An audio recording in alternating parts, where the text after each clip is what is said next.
Somewhere on this earth, most likely a ways northward and a short distance past the horizon, there lies the Evergreen Forest. Many animals make their homes here. There's also the people who look after the forest, like Dan the Ranger and his two kids, Julie and Tommy. Oh, and their dog Schaeffer. This is the story of Schaeffer and the Raccoons in the mystery of the disappearing forest. You can read right along with me in your book as you listen to the story. You'll know it's time to turn the page when you hear the sound ring like this. So let's begin. One day, the day before Christmas, a strange mystery began to unfold. It seemed the forest was disappearing. Dan the Ranger tucked Julie and Tommy into bed and prepared to go out and search for clues. You can save the Evergreen Forest, can't you, Daddy? I sure hope so, honey. Now, don't you or Tommy worry about it, okay? Good night. Good night. Good night. Soon, Julie and Tommy started dreaming.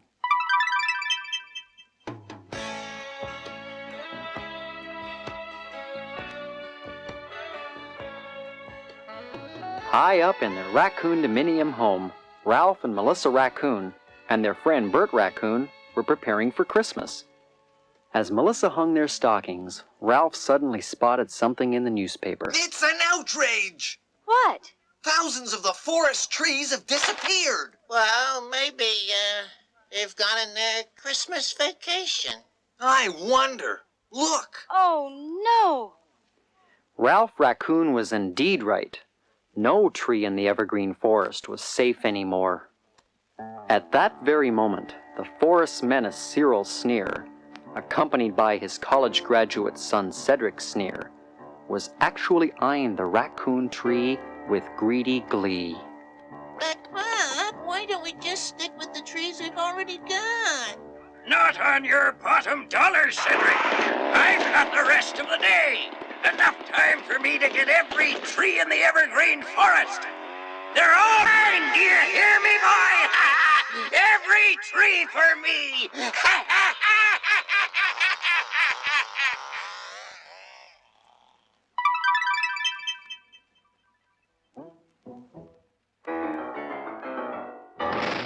Poor Ralph, Melissa, and Bert. Before they knew what was happening, they found themselves head down in the snowbank. Their home had been cut down. Meanwhile, Julie, Tommy, and Schaeffer were tobogganing nearby.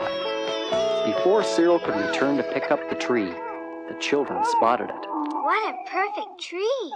I wish it was ours. Nobody seems to want it.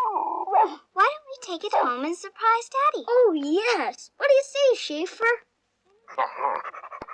Then it's unanimous. We've got our Christmas tree.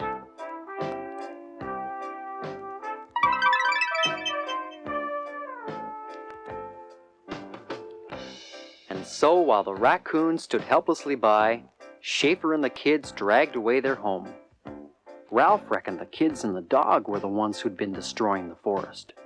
Bert agreed, and Melissa was determined to follow the culprits and rescue their Christmas stockings.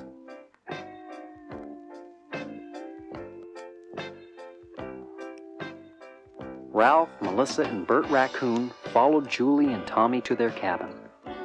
The brave little raccoons waited quietly on the roof until the children went out again. And then they slipped down the chimney to make their move. But they had one obstacle in the way of retrieving their stockings: the sleeping Schaeffer. He doesn't scare me. As Melissa reached for their stockings, she accidentally knocked a decoration off the tree. Schaeffer woke with a start. His cabin had been invaded. Immediately, a frantic chase began. Hey, he's right on my tail.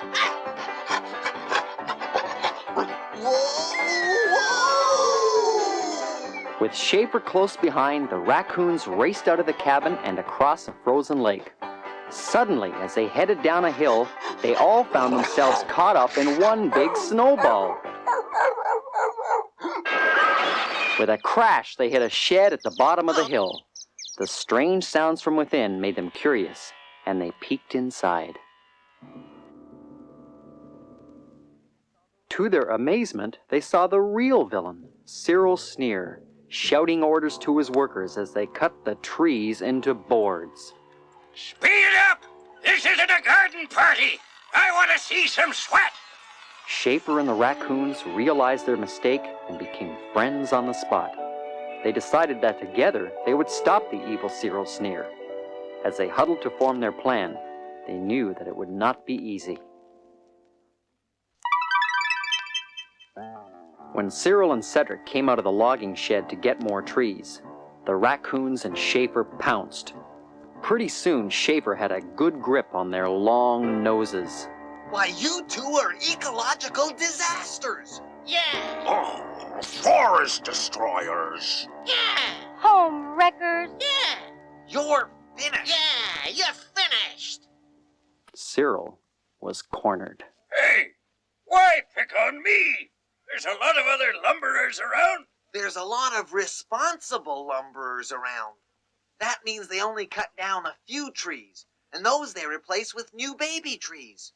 Your forest wrecking days are over. Realizing he couldn't escape, Cyril Sneer reluctantly agreed to replant the forest. The animals were happy they had saved the evergreen forest, and yet they were sad too, because Melissa, Ralph, and Bert had no home for Christmas. It's a rotten shame. I wish there was something I could do to help. You're a good friend, Schaeffer. Merry Christmas. Yes. Merry Christmas, Schaeffer. Yeah, Merry Christmas. To you, too. Don't give up hope. Back inside the cabin, Julie spotted the raccoon's stocking as she was straightening up the tree. Hey, where did this come from? Schaeffer excitedly led the kids to the window. Oh, look. There's 3 raccoons. They seem kinda sad. Oh, maybe our Christmas tree was their home. Julie and Tommy realized that the raccoons were homeless and decided something must be done. And since their dad was the chief forest ranger, they figured he'd be able to help. Daddy's gonna find them a new home. Schaeffer was so excited, he ran out to tell the raccoons the good news.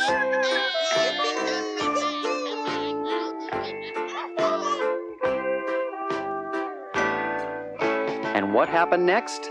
Night turned into day. Julie and Tommy jumped out of bed to wish their dad a Merry Christmas, only to find out that it wasn't Christmas. I must have been dreaming. Me too. About raccoons and the tree. What are you two whispering about? Oh, nothing, Daddy. Just a dream. Did you ever figure out the tree mystery, Dad? No, not really. The funny thing is, the trees stopped disappearing. Just like that. It says here that overnight, thousands of seedlings were planted, but they don't know who did it. Suddenly, Schaeffer barked. The kids went to the window, just in time to see a forestry truck unloading a beautiful tree into their front yard. And playing right nearby were 3 very happy raccoons. Looking out beyond the cabin, there were now thousands of seedlings springing up as far as the eye could see.